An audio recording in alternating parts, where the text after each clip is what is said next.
Hey man, this is heaven. This is as good as it gets.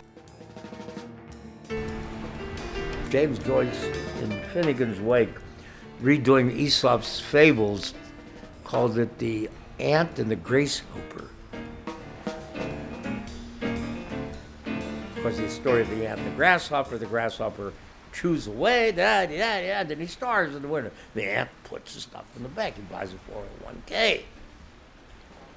Well, I was half grasshopper, half ant. And I couldn't be at peace either way. There's a poem of mine called The Dancing. I'll read a few lines of it in German. It's a Holocaust poem. And it's called The Dancing. And there is a reference here to my father doing the old dance. You know that dance? Where they make farting sounds under the arm?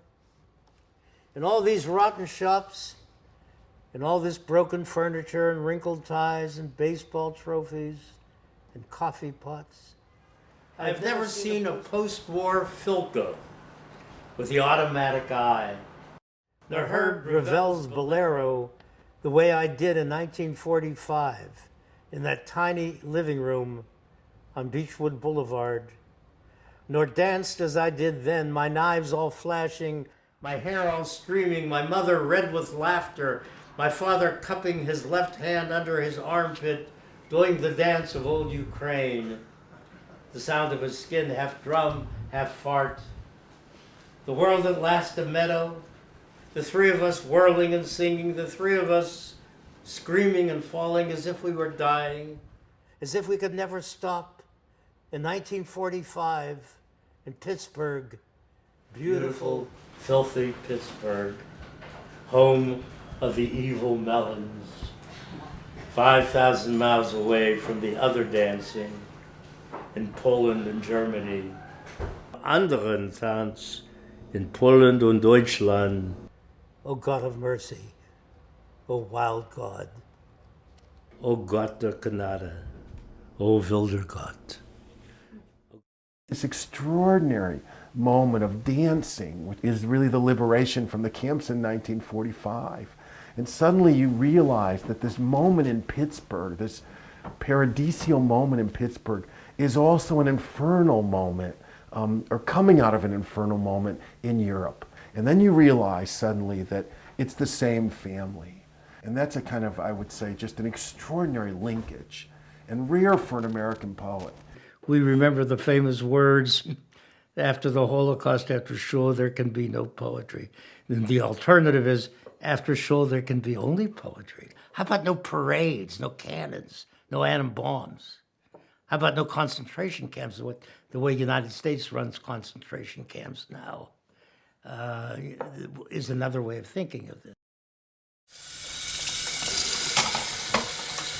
All right, yeah, I know my lesson well.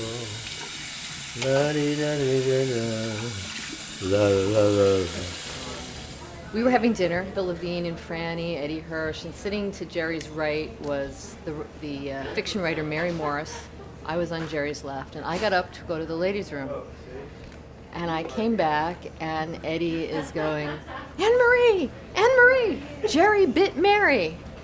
You can't watch him, he's already bitten somebody. It turns out that Mary had asked him about having Tourette's. Jerry has Tourette's. And You know I have Tourette's. I told you. he said something like, I just do things spontaneously, and he turned around and bit her on the arm. I have two poems called with the name Stern in them. One's called Original Stern Country, the other's called Stern Country. This is a poem about teaching, for I've been a lifelong teacher. And in the second half of my life, I spent most of my time teaching poetry workshops. And when I was 20 years old, or 23, if you met Auden or Pound or Yeats, say, or Eliot or Robin Penn Warren, and he said hello to you, that would keep you going for 10 years. Now it's, hi, Jer. You met me the other day, in the coffee house. Can I send you 4,000 poems? And can I borrow $25? For sleeplessness, your head face down, your shoulder blades floating, and aspirin is a last resort when death is threatening. Though lately I have experimented with numbers, and as for dreams, I've never been boring, and only once did I bite the arm of a woman sitting next to me, and I should be careful. She might have a handwritten poem or a memoir, and didn't I bite her arm? And aren't we both poets, though? I warn her that I make gurgling noises and twitch in both legs and make the bed jump, and I'm exhausted from looking at poems, and I don't care about her nuts and bolts, and she has to go to the wilderness herself and fuck the exercises. Let her get smashed by a Mack truck, then she'll be ready to mourn. I just had to clarify. You liked her arm. Actually, she had a very attractive upper arm. He's uncontainable. He doesn't contain himself. They didn't make him take that class when he was young, or he didn't do well in deportment. But that's one of the things he loved, because essentially the spirit is generous. An overflow of feeling, a sense of the inexhaustibility of riches in the world actually has its counterpart in the form of a poem, which is long-lined, overflowing, a generous instrument. Well, thank you so much for coming tonight. It just seems so strange to just end it. We should now dance or sing songs or weep or have a moment of silence or an hour of silence.